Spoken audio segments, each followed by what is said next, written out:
Allez la France, allez la France, allez, allez la France, allez la France, allez. Eh, bonsoir. Eh oui, c'est Dédé, le clown des ODD qui vous dit bonsoir.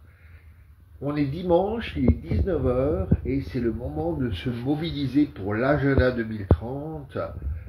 Et j'étais encore bloqué hier soir avec ce France-Allemagne de football féminin Euro 2025.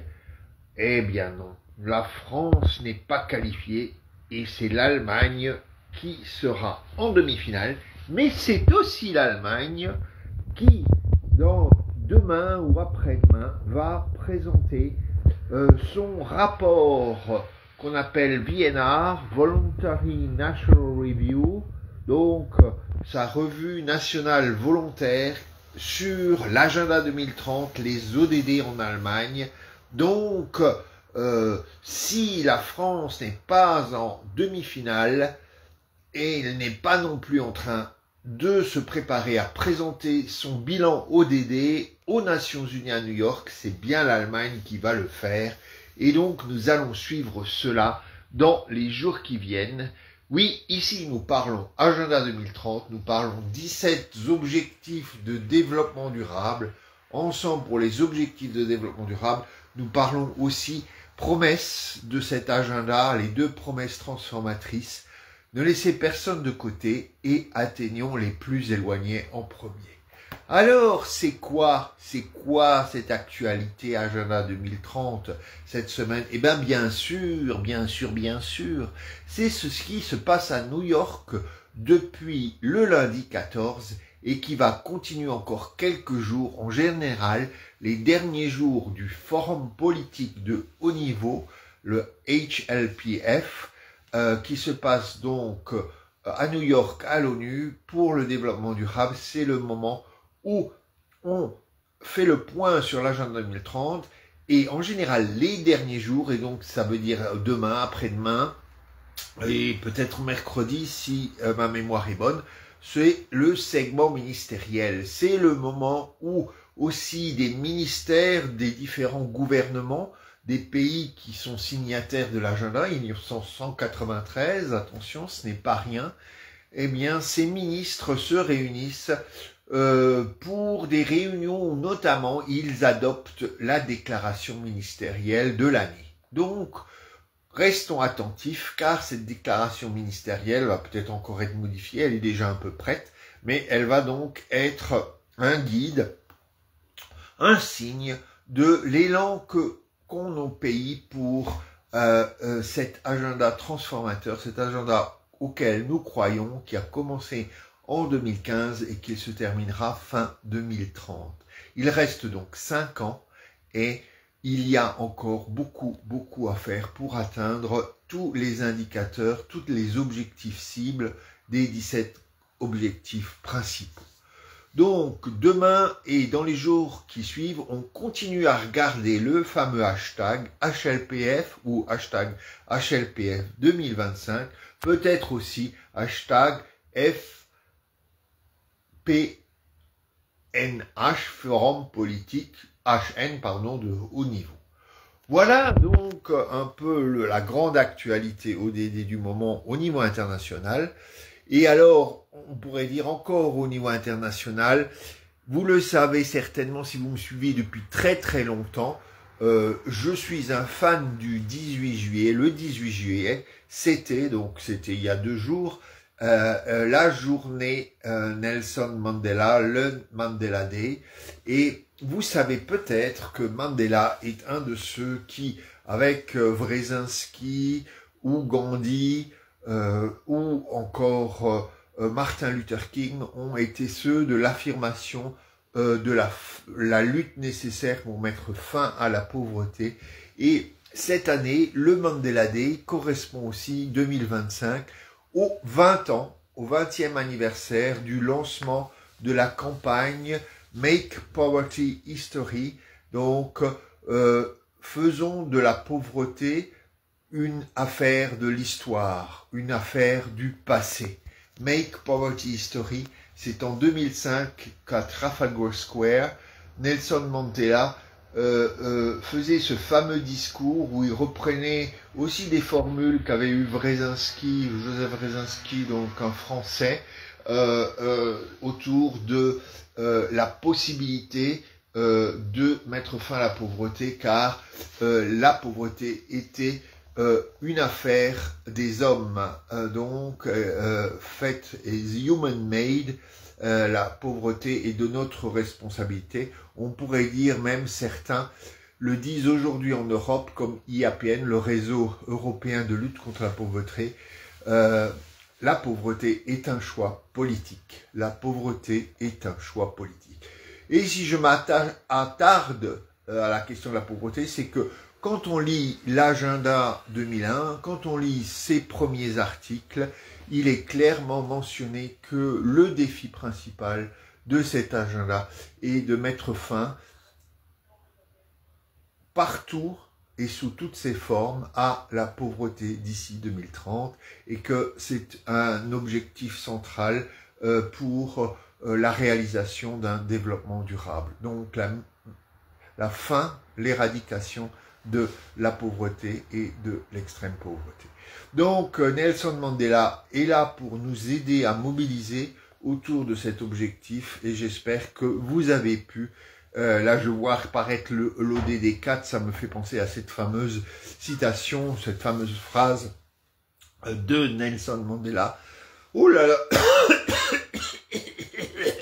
oh ODD, il va falloir que tu te soignes. Donc on n'est pas à l'ODD 3, sur la santé, mais on est à l'ODD 4, donc Mandela qui dit que donc l'éducation est l'arme la plus puissante pour la transformation positive de nos sociétés. Donc, après Nelson Mandela, qui est passé cette semaine, la France apparaît aussi dans notre agenda ODD, avec quand même quelques grands moments de mobilisation à venir, puisque, vous le savez, il y a non seulement la grande pétition sur le site de l'Assemblée nationale contre les dispositifs prévus par la loi du plomb, je ne sais plus très bien comment elle s'appelle, mais cette fameuse loi qui nous autorise à continuer à tuer les abeilles et à utiliser des pesticides très mauvais pour tout le monde.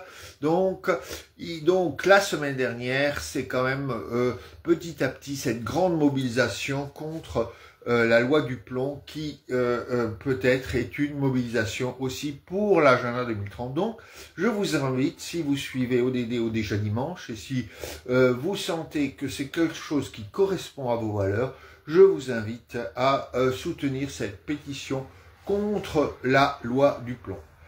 Et il y a encore autre chose qui va nous arriver et qui est déjà un peu en ligne, c'est la France vient de choisir, enfin apparemment le ministre Bayrou vient de choisir de soutenir ou le décès de notamment probablement 1 million de personnes par an de plus. Vous vous demandez c'est quoi cette histoire? Eh bien, encore une fois, alors que c'est déjà le cas depuis quelques années, il va y avoir une réduction massive de financement de l'aide au développement, de la solidarité internationale, encore 700 millions de budget en moins pour la solidarité internationale. Et donc là, vous avez sur la page ODD au déjà dimanche quelques articles, notamment ceux de Focus 2030, qui nous redisent à quel point ce choix de la France de réduire de plus en plus son aide au développement international, sa solidarité internationale, est un choix mortifère, un choix criminel. Il y a eu beaucoup d'articles qui ont montré à quel point les décisions de Donald Trump concernant la fin de financement de l'agence américaine USAID eh bien, on pourrait dire qu'en ce moment, donc pour apparemment des raisons d'économie budgétaire que l'on comprend bien, eh bien, le choix est fait de vraiment réduire encore une fois notre soutien aux pays les plus pauvres. Et donc, d'une certaine façon, et suite à des articles par le journal Lancet, on peut mettre en face de ces baisses de soutien aux pays les plus en difficulté un nombre de décès supplémentaires dans ces pays. Et donc François Bayrou, donc si on écoute et on fait confiance à l'article de Focus 2030, François Bayrou avec ces 700 millions d'économies très très importants en relativement, c'est l'une des économies les plus importantes, la deuxième plus importante faite dans le cadre de son plan pour réduire de 40 milliards notre déficit. Eh bien, François Bayrou soutiendrait d'une certaine façon la fragilisation de environ 1 million de personnes dans le monde avec des risques importants que cela se conduise à des décès prématurés. Et donc là, ODD 10 oblige, hein, puisqu'il est question de réduction des inégalités en France, mais aussi entre les pays. ODD et développement durable global pour tout le monde. Donc, ODD 10 et Agenda 2030 oblige. Nous vous invitons dans les semaines qui viennent à soutenir toutes les pétitions qui demanderaient à ce que la France augmente, ne réduise pas encore son aide au développement durable, sa solidarité internationale. C'est le fait majeur de cette semaine. François Bayrou, de façon assez terrible, a annoncé encore une réduction de 700 millions d'euros à cette solidarité internationale. Comme nous savons dire non à la loi du plomb, sachons dire non. Ouh là là, ça c'est difficile pour un clown comme moi. Sachons dire non à la réduction de notre solidarité internationale. Donc, voilà un peu pour cette semaine. Et donc, à tous, je dis à très bientôt avec l'attention portée sur ce qui va se passer à New York dans les 2-3 jours qui viennent, avec l'Allemagne qui présente son rapport. C'est intéressant de savoir comment notre voisin se mobilise pour l'agenda 2030 et cette fameuse déclaration ministérielle qui nous donnera une idée de ce qui est important dans l'année qui vient pour tous les pays du monde concernant ce fameux agenda. Voilà. Et la semaine prochaine, c'est d'un endroit très particulier qui n'est pas cette chambre. C'est d'un endroit très particulier, ce que je veux vous dire, c'est d'un endroit très particulier, c'est dans un endroit très particulier que nous nous retrouverons. Allez, prenez soin de vous, restez mobilisés et signez la pétition en ligne contre la loi du plomb et mobilisez-vous très bientôt pour demander plus de solidarité internationale à notre gouvernement. Prenez soin de vous. À bientôt.